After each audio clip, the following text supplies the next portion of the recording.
আল্লাহ সুবহানাহু ওয়া তাআলার দরবারে অসংখ্য অগণিত শুকরিয়া যে মহান রব্বুল আলামিন আপনাকে এবং আমাকে দীর্ঘ প্রায় 2 বছর বললেই চলে, এই দীর্ঘ একটা সময় পরে আল্লাহ পাক রব্বুল আলামিন আমাদেরকে আল্লাহর ওলির সন্নিকটে তার সোহবত ইখতিয়ারের জন্য, সোহবত লাভের জন্য, পাশাপাশি আমাদের আমলে জিন্দেগি এবং এই বাংলাদেশ জমিয়ত হিজবুল্লাহর দাওয়াতি কাজকে ত্বরান্বিত করার লক্ষ্যে আমাদের ঈমান ও আমলকে সতেজ করার জন্য আজকের এই মোবারক একটি পবিত্র জায়গা তথা বনানী এখানকায় নেসারিয়া সালিহিয়া আমাদেরকে আসার যে সুযোগটুকু আল্লাহ দান করলেন, আমরা যে হুজুর কেবলার সান্নিধ্যে বসতে পারলাম, এই জন্য মহান তাবারক তাআলার দরবারে কালিমাতুশ শুকর আদায় করে বলি আলহামদুলিল্লাহ। দীর্ঘ সময় পরে আমরা হুজুরকে কাছে পেয়ে আমরা সবাই খুশি না বেজার?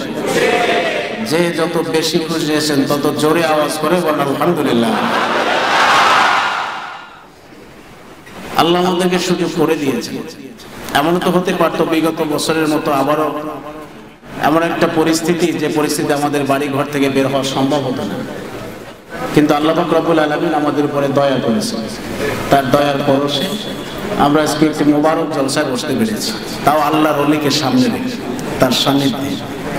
এটা আমাদের জন্য বরকতের ব্যাপার। কি ভাই কথা বলেন, ঠিক না বেঠে? হুজুর আমাদের মাঝে রয়েছেন, হুজুরের নির্দেশ ক্রমে অনুষ্ঠান চলতেছে, ইনশাআল্লাহ ধারাবাহিকভাবে চলবে।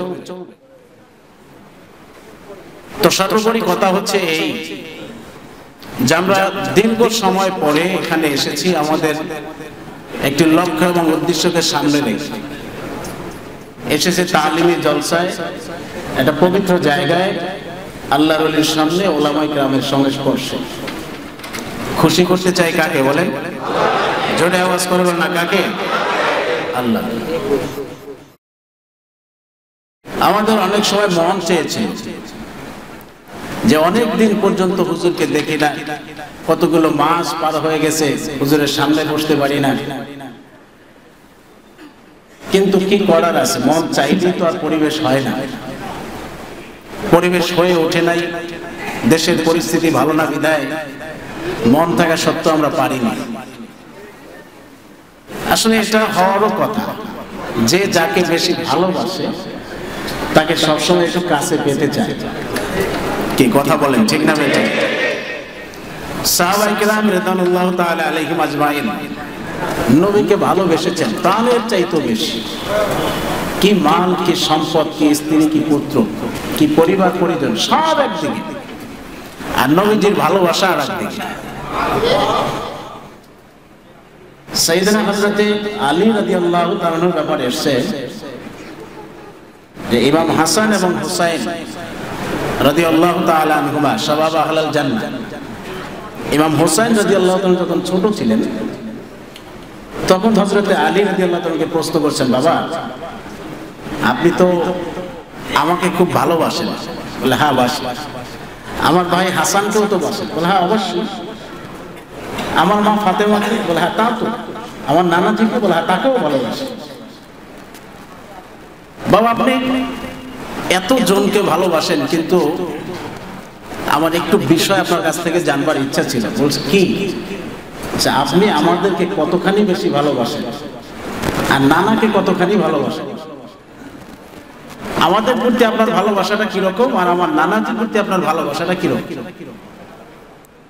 সাইয়েদনা হযরত আলী কারামাল্লাহু ওয়াজহু তিনি বললেন যে হুসাইন শোনো, আমি তোমাকে ভালোবাসি, তোমার ভাইকে ভালোবাসি, তোমার মা ফাতেমাকে ভালোবাসি, তোমার নানাজিকেও ভালোবাসি, কিন্তু তোমার নানাজির প্রতি যে ভালোবাসা সেটা হলো এইরকম যে আমি তোমাদেরকে নিয়ে আমার বুকের উপরে, আমার ঘাড়ের উপরে, আমার পিঠে বহন করে তোমাদেরকে আমি আদর দিব, সোহাগ দিব, ভালোবাসার হাত উজাড় করে দিব।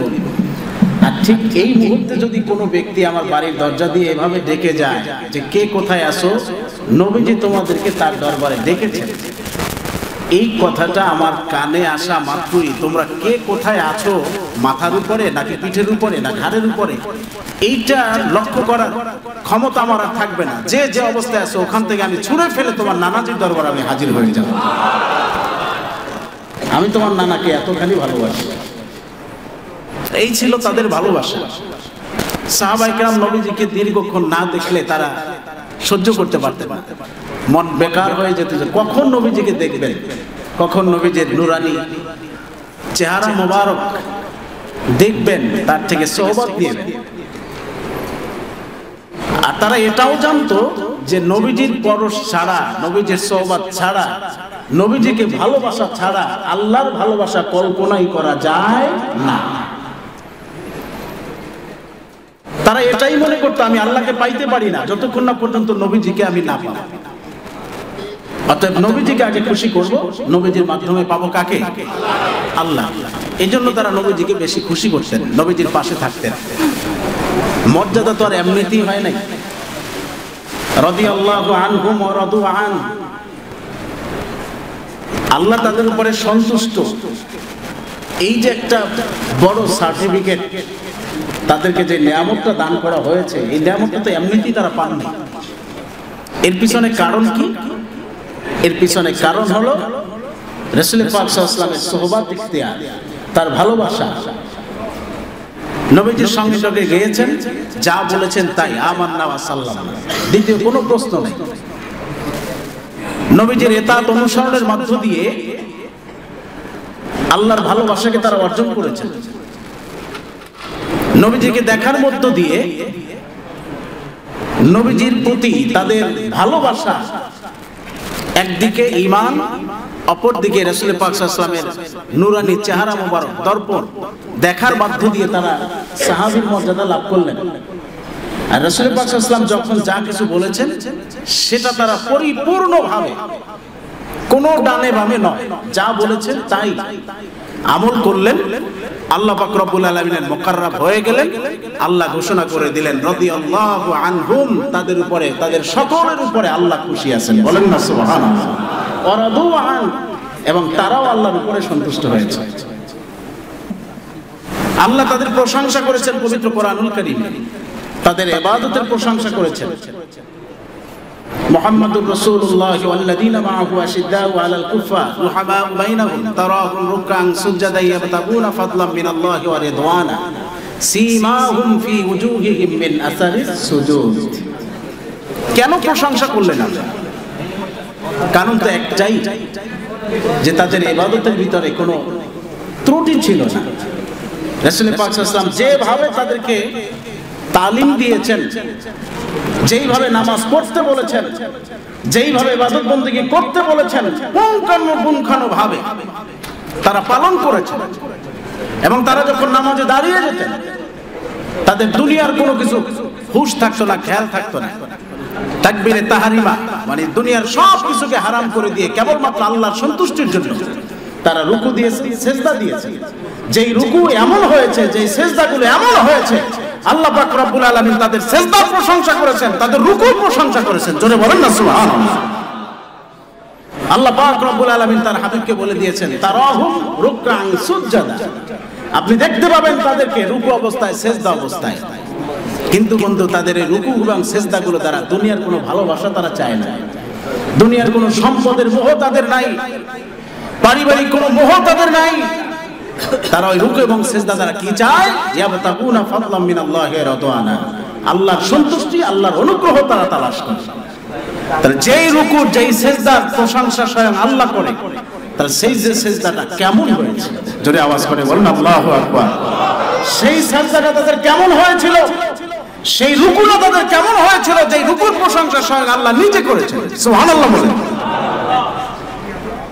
বাবাজিরা আমার, কথাটা আমি এজন্য বলেছি যে সাহাবায়ে কেরাম রাদিয়াল্লাহু তাআলা আলাইহিম আজমাইন তারা নবীজির সোহবতকে খুব গুরুত্ব দিয়েছেন।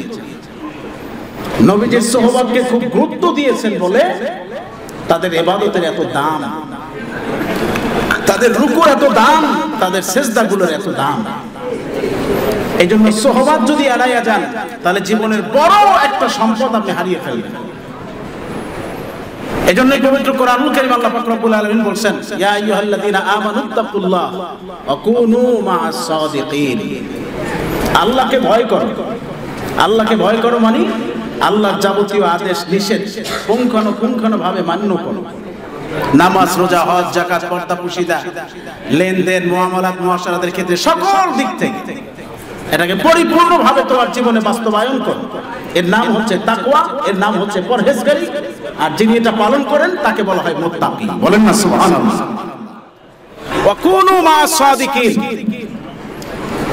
তোমার এই নামাজ, তোমার রোজা, তোমার হজ, তোমার যাকাত, জীবনে যত ইবাদত বন্দেগী যা কিছু আছে, এইটাকে যদি ঠিক রাখতে চাও, মরণ পর্যন্ত যদি এইটা চালিয়ে যেতে চাও, যে আমি মরণ পর্যন্ত নামাজ পড়বো, রোজা রাখবো, হজ করব, যাকাত দিব, শরীয়তের আমল পরিপূর্ণভাবে আমি পালন করব, এর উপরে যদি দৃঢ়ভাবে দায়ের এবং কায়েম থাকতে চাও, যে আমাকে যেন শয়তান পদচ্যুত করতে না পারে, আমাকে যেন কেউ এই সরল পথ থেকে বিপদগামী করতে না পারে, আমাকে যেন কেউ এই সিরাতুল মুস্তাকিমের পথ থেকে, জান্নাতের পথ থেকে সরিয়ে শয়তানের পথে আমাকে নিয়ে যেতে না পারে, এই ধরনের যদি তোমার ইয়াকিন থাকে, ঈমান যদি ভাবে থাকে যে আমি সিরাতুল মুস্তাকিমের উপরেই চলবো, আল্লাহর হুকুমের উপরে সদা দায়ম এবং কায়েম থাকবো, তাহলে কোন মা'আস সাদিকিন, যারা সত্যবাদী আছে, যারা নেককার আছে, যারা পরহেজগার আছে, তাদের সঙ্গ লাভ করো, তাহলে তুমি এর উপরে দায়ম কায়েম থাকতে পারবে। চলো বলুন সুবহানাল্লাহ। তা না হলে দেখা যাবে শয়তান তোমার ভিতরে ওয়াসওয়াসা দিবে। একজন ফাসিক আলেম, বেআমলি আলেম তোমাকে নানান ভাবে এদিক সেদিক বুঝিয়ে তোমার আকীদার ভিতরে সে গরমিল সৃষ্টি করবে। এক একজন এক এক ফতোয়া দিয়ে তোমার সিরাতুল মুস্তাকিমের পথ থেকে তোমাকে সরিয়ে অন্য পথে নিয়ে যাবে। তুমি ঠিক থাকতে পারবে না। যেমন যে এখন বর্তমানের অবস্থা, কি ভাই এই অবস্থা আছে না নাই? জোরে আওয়াজ করে বলেন ভাই, আছে না নাই? এই অবস্থাই এখন চলতেছে, এই অবস্থাটাই এখন চলতেছে।